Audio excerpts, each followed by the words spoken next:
რაფაელ ერისთავი, მწერალი, დრამატურგი და საზოგადო მოღვაწე, მისი იმ ერთი ლექსითაც შეიძლება დავახასიათოთ, რომელიც ყველა ქართველმა ზეპირად იცის.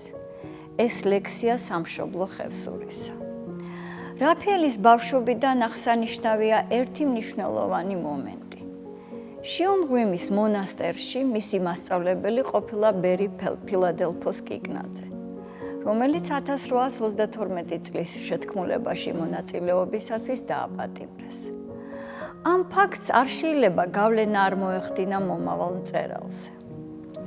1854 წელს რაფაელმა წარმატებით დაამთავრა თბილისის კეთილშობილთა გიმნაზია, მაგრამ მხედველობის პრობლემის გამო უმაღლესი განათლების მიღებაზე არ უფიქრია და პირდაპირ სახელმწიფო სამსახურში შევიდა. მთელი თავისი ცხოვრების განმავლობაში რაფაელი სხვადასხვა თანამდებობაზე, მათ შორის საკმაოდ მაღალ თანამდებობებზეც მუშაობდა. ბოლოს 1899 წლიდან კავკასიის საცენზურო კომიტეტში ქართული ენის ცენზორის მოვალეობას ასრულებდა. მას უნდა ვუმადლოდეთ მრავალი ეროვნული საქმის ხელშეწყობას. ალექსანდრე ჯაბადარი იხსენებს, რაფაელ ერისთავმა ერთხელ შინაურულად მითხრა: არ ვიცი ცენზორად რამდენ ხანს ვიმუშავებ და სანამ აქ ვარ, თუ რაიმე საეჭო გაქვს დასაბეჭდად, სასწრაფოდ მომიტანეო. ამ სიტყვებიდან ნათლად ჩანს რაფაელ ერისთავის პიროვნებაც და საცენზურო კომიტეტში მისი მუშაობის მიზანიც. 1895 წლის 22 ოქტომბერს ქართველმა ხალხმა მხცოვან პოეტს მოღვაწეობის 50 წლის იუბილე გადაუხადა. მწერალის სიტყვები, როგორც უფალი სამშობლოც ერთია ქვეყანაზე და ყველა ქართველის გულში სამუდამოდ დაიმარხა. ეს დღე დაუვიწყარი აღმოჩნდა ქართველი ერისათვის. ცხენებს შებმულ ეცს ღვთაებრივი სამება მოჰყავდა. რაფაელ ერისთავი, ილია და აკაკი. თბილისის ქუჩები ვერ იტევდა საქართველოს ყველა კუთხიდან და მეზობელი ხალხებისაგან წარმოგზავნილ დელეგაციებს. იუბილე იყო დიდებული სანახაობა. ყველა ცდილობდა მადლობა გადაეხადა და ფიანდაზად გაშლოდა სიხარულით სახე გაბრწყინებულ, ცრემლ მორეულ მოხუცს, წერდა გაზეთი ივერია. რაფაელ ერისთავი 1901 წელს თელავში გარდაიცვალა. ანდერძის თანახმად ის მშობლიურ სოფელ ქისტაურში დაკრძალეს. თელავიდან ქისტაურამდე მისი კუბო 18 ვერსის მანძილზე სულ ხელით ზიდეს. სიმბოლურია, რომ რაფაელ ერისთავის დაკრძალვაც საყოველთაო გლოვად გადაიქცა. რაფაელ ერისთავს ენციკლოპედიურად მრავალმხრივი განათლება ჰქონდა. მისი მოღვაწეობის სფეროებიც ერთმანეთისგან განსხვავებულია. ის თანამშრომლობს როგორც ქართულ, ასევე საქართველოში გამომავალ რუსულ ჟურნალებთან. ეხმარება ბარბარე ჯორჯაძესაც პიესების გამართვაში. ივანე კერესელიძე წერს, რა საკვირველად გაგისწორებია ბაბალეს დრამაო და მასში პიესა შურს გულისხმობს. ადგენს არითმეტიკის, გეომეტრიის, ფიზიკის, ასტრონომიის, ქიმიის, სამხედრო ტექნოლოგიების სახელმძღვანელოებს. სულხან-საბა ორბელიანის ლექსიკონის გამომცემელ რედაქტორია. მუშაობს ქართულ, რუსულ ლექსიკონებზე. ორჯერ გამოსცა ლათინურ, რუსულ, ქართული ბოტანიკური ლექსიკონი. ასევე მცენარეთა, ცხოველთა და ლითონთა ქართულ, რუსულ, ლათინური ლექსიკონი. დაამუშავა მათემატიკური ტერმინოლოგია, რომლის ნაწილიც დროებამ დაბეჭდა. შეაგროვა ფოლკლორულ ეთნოგრაფიული მასალები. ილია ჭავჭავაძესთან ერთად გამოსცა გლეხური სიმღერები, ლექსები და ანდაზები.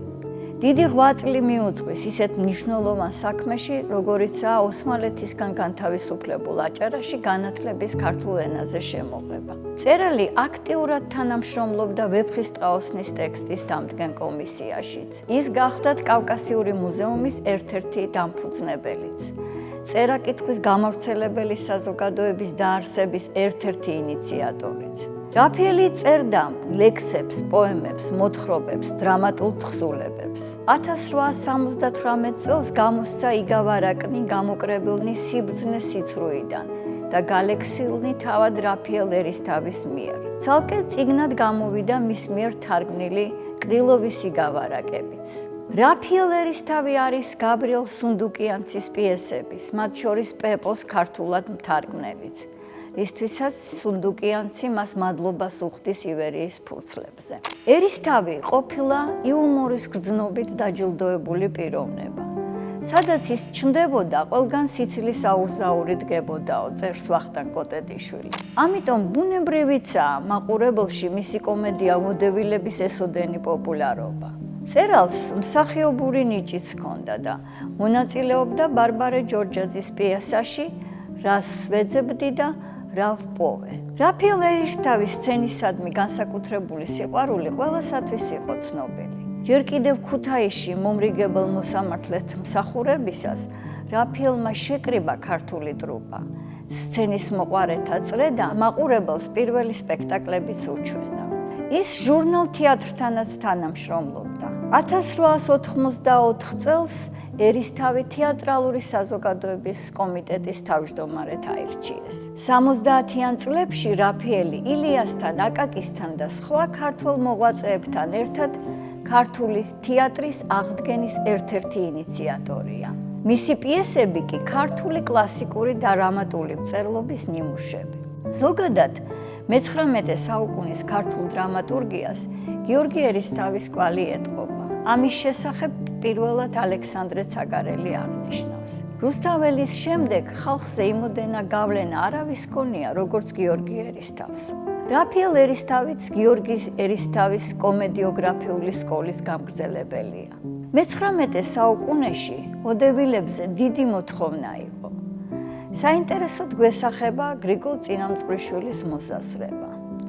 კამედია იმისათვის იწერება, რომ პუბლიკამ თავის თვალით ნახოს ის წუნი, ის ნაკლებულობა, რომელსაც ყველა თვითონ ვერ ნახავსო. რაფიელ ერისთავის ორიგინალური თუ გადმოკეთებული კომედია ვოდებილებია, დედაკაცმა თუ გაიწია, ცხრაუღელი ხარის უმძლავრესია, პარიკმახერისას, ადვოკატები, ქაჩუა, ჯერ დაიხოცნენ და მერე იქორწილეს, ბრუნავის ტოლები, იჭვიანი, ბრილიანტი, ნათლია და ნათლულების სცენაზე, ბიძიასთან გამოხუმრება, სადილი მარშლისას, მასწავლებელი სასოფლო სკოლისა, სცენების სურათები ჩვენი ხალხის ცხოვრებიდან. ამ პიესათა პერსონაჟები სხვადასხვა სოციალური წრის წარმომადგენლები არიან.